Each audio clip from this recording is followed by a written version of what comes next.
रउआ मांग कितना बा बता दिया ताकि हम लड़की वाला के बता दी। जी रउआ जानते बानी हम कितना धनिक मनी बानी। बहुत पैसा बा, घमंड भी बा, अच्छा घर भी बा, लेकिन एगो सुंदर बहू के कमी बा। अच्छा उहे कमी तो पूरा करे आयल बनी। पापा बेटो सा सुंदर हवा कहा कहा।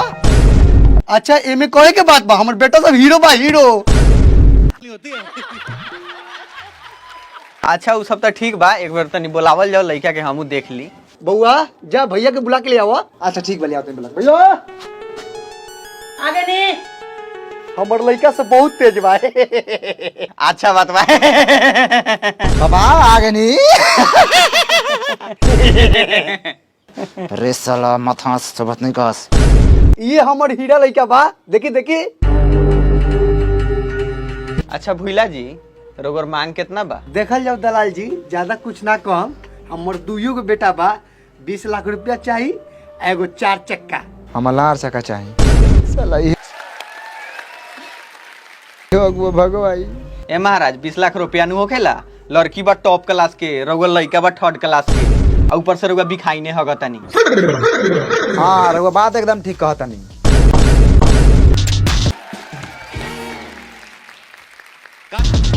देखल जा भूला जी, हम चीर फाड़ के बात बोलतनी, ज्यादा बतियाला के कोनो जरूरत नहीं है। 3 लाख रुपया मिली, एगो हीरो चाहे हुंडा के मोटरसाइकिल मिली, चैन सिकड़ी मिलबे करी। 3 लाख रुपया का भीख ले हम अपना लड़का से के लाट साहब लेकिन पोसले बानी।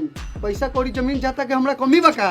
कुछो के कमी नहीं के सब बा, लेकिन साला एगो लड़की नहीं के जरूरत। साला ही ब्लैक कोबरा ला। साले जिंदगी में बुरा है तू साले जैसन बाप के चल बा। हम जाना तानी कि रउआ लगे बहुत धन दौलत बा, लेकिन हमरा नहीं लागत कि रउआ लड़का के 5 लाख रुपया मिली। सीधा सीधी बात बताओ तानी, हम 3.5 लाख रुपया तक दिवा देम। अगर रउआ राजी बनी तो ठीक बा, आना तो अब हम निकली ले, हमरा बहुत लड़का देखे जाए के बा। ए डाबर दलाल जी क्या खिसा के भागत नहीं महाराज। कोनो राउर बेटी बहन बा, चलू रउआ से बतिया एक बार। नहीं आऊ हमरा से बतिया। ए महाराज रउआ खिसा का भागत नहीं, हम मानी हमरा से बतियाई ना। कथी बतियाई तोरा से? तू ही बताओ, तोरा भाई के मुंह 20 लाख रुपया लाइक बा? अरे हमारा भाई साला के तो मुँह 1 लाख रुपया लायक नहीं खे, लेकिन रउआ 3.5 लाख रुपया दिया नहीं, 4 लाख रुपया दिवा दी। हम रउआ के 50,000 रुपया ऊपर से दे दे हम। ठीक बा, रिक्स तो बहुत बा लड़का के रंग रूप देख के जी। लेकिन कोशिश हम अपन पूरा करके बिहान लेके आओ तनी। जी लेके आवल जाओ, बियाह करावल जाओ। बहुत मेहरबानी हो रउआ। ठीक बा बुआ, आवल जाओ, बैठल जा। ई हो गेल लड़का के पट्टी पर्दार के घर, आ ई हो गेल लड़का के घर पूरा चमकता धमकता उज्जर लाल से पेंट कैल। अलग गौशाला दूरा के लेके। प्रणाम। अरे डाबर दलाल जी खड़े बारन, कुर्सी नहीं के। बउआ एक आध गो कुर्सी लेके आओ। ए पापा कुर्सी मांगत हवा। अरे तू क्या करे, तू मत जो, ला हमरा के। ए हट साला, हमर कुटुंब आइल बा कि तोहर रे? अरे अरे अरे जा। जी बैठल जाओ। प्रणाम। और सुन मेरे प्रणाम प्रणाम भैया।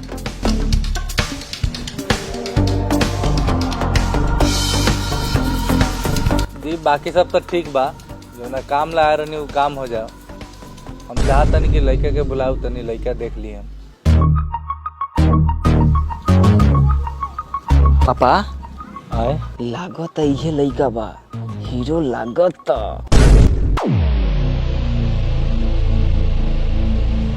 हाँ तो अब लेन देन के बात क्लियर हो जाओ। रउअर कितना मांग बा, हम कितना दे सकब, ई सब फाइनल हो जाई तो ठीक रही।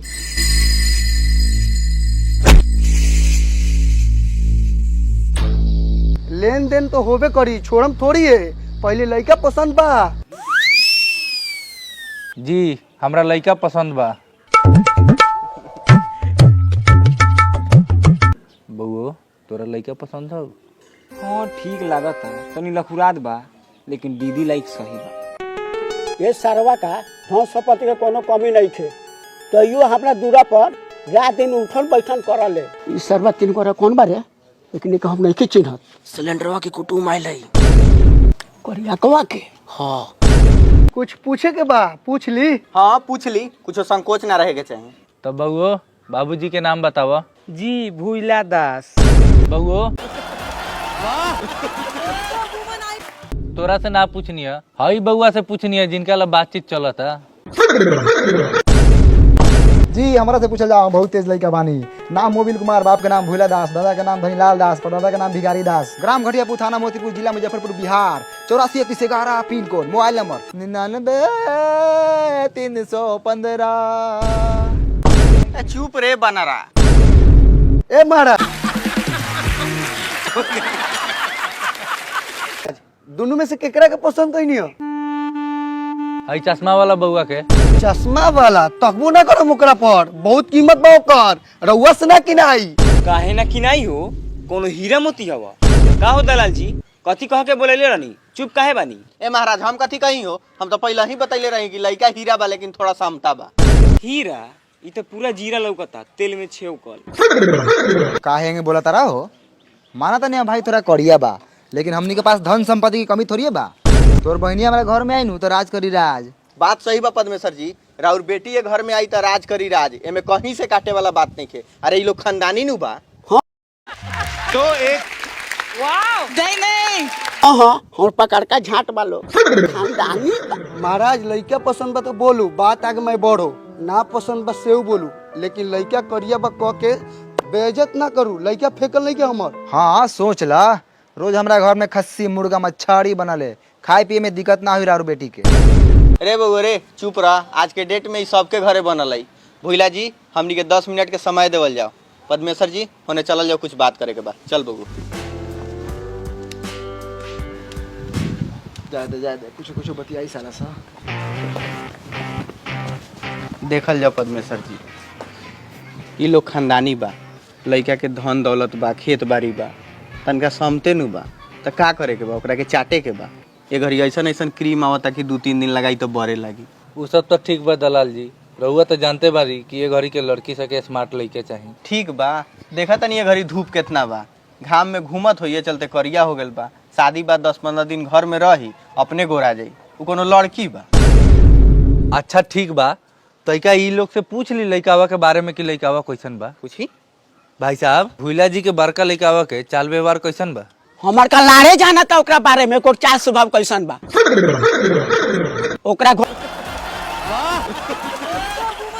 घर से हमरा खाना पानी ना होखले, बातचीत सब बंद बा। मोबिल बुढ़वा से साला कुछ बतियाता। अबे बतियाए देना, खाली भड़का दी न तो साला सा के घर में घुस के मारल जाई दोनों बाप बेटा के।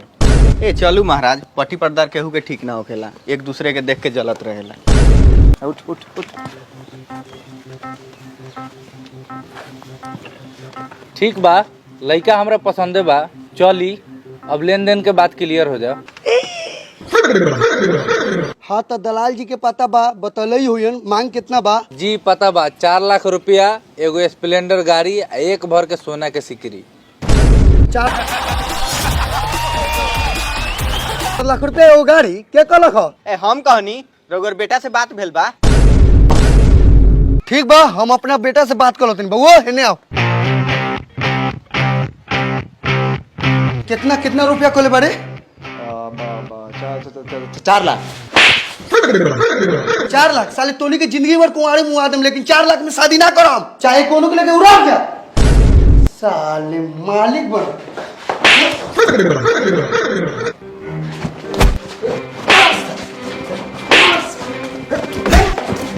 साले रह रह के मारा तरह केंगे गाड़वा फाड़ देनी।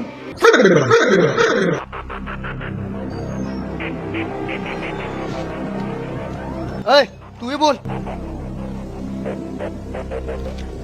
डाबर दलाल जी, हमारा पापा के 4 लाख रुपया मंजूर नहीं खे, 8 लाख रुपया से कम ना लिहन। तो हमनियो के मंजूर नहीं खे, तावा लेखा लइका। 4 लाख से एगो झरल झट ज्यादा देबे न करम। चल बबू चला, ऐसे ऐसे लड़का बहुत मिली। अरे अरे ए महाराज, ए पद्मेश्वर जी, कहाँ जाता नहीं हो, रुकी ना। ए छोड़ी महाराज ना रुकब। चल बउआ चल, साले के बियाह हो चल। भोला जी रउआ सोचा तानी कि 8 लाख आ 10 लाख रुपया केहू दे दी तो ई होखे वाला नहीं है। खैर फैली हमर नंबर, अगर 4 लाख में मंजूर होई तो कह देम हम पद्मेश्वर जी के लेके चला।